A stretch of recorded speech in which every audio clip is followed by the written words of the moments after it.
Starved by Siege. That is the name of a new report about the sharp increase of childhood malnutrition in Gaza.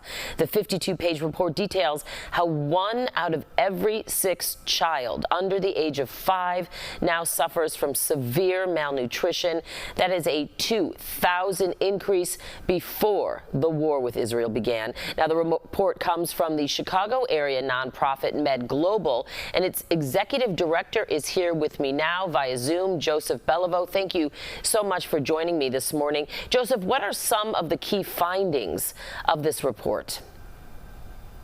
Well, essentially what we found, my colleagues, my MedGlobal medic colleagues were seeing an alarming increase in children who were arriving at our medical facilities showing severe signs of malnutrition.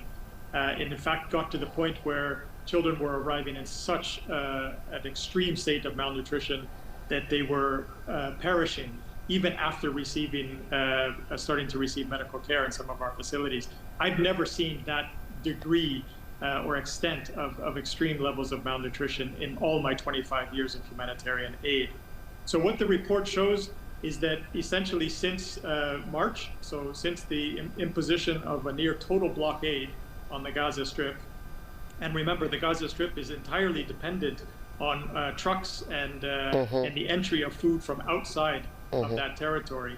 And so since March, the Israeli government put almost a complete blockade on anything, medical supplies, food, anything coming in to that enclave.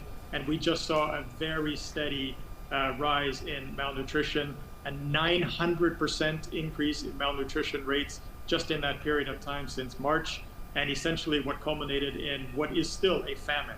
And to actually declare a famine is a very rare thing even in conflict situations. And so what we're seeing right now in Gaza is the extreme of the extreme.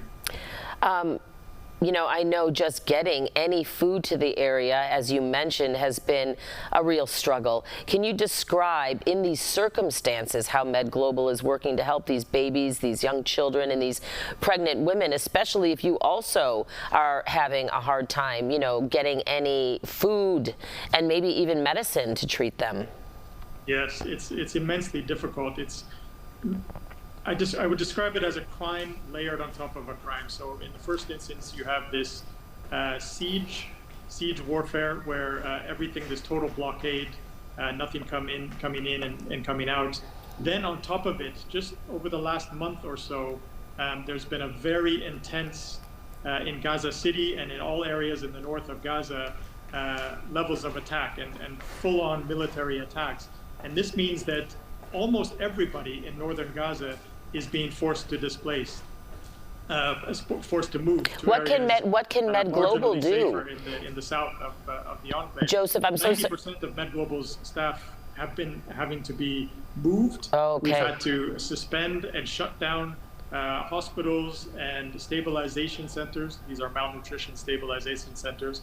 Try to move them to other areas. And then on top of that, it's direct attacks on health facilities. And we've seen this pattern over and over in this conflict. All three of these things, the blockade, the forced displacement without adequate care, and the attacks on healthcare facilities, they're all crimes under international humanitarian law. And so this triple combination is putting our people and the whole community at extreme risk. It's to the point where even our staff are having very difficult time to feed themselves and to feed their families. They report being dizzy, not being able to function at full capacity because they themselves are not eating properly. MedGlobal is having to provide food packets, even just for our staff. So yeah, it's hard to overstate just how challenging it is right now. And children who are in severe malnutrition, we're trying to move them to new stabilization sites that are in the south of Gaza, but that's very risky. Right. Same for injured people or people with chronic health conditions. Right, who are very, very the whole sick. situation Right. is extremely precarious. Well, Joseph Beliveau, I know there is a lot of international attention and outcry now about what is happening in that region. Hopefully something will change, but I know, as you mentioned, this is something that I think we need to keep discussing, and you know, I hope that your staff is able to continue to treat these children, and we see this situation alleviate. Joseph Beliveau, Executive Director of MedGlobal, thank you so much for sharing this report information and what you are seeing there as well.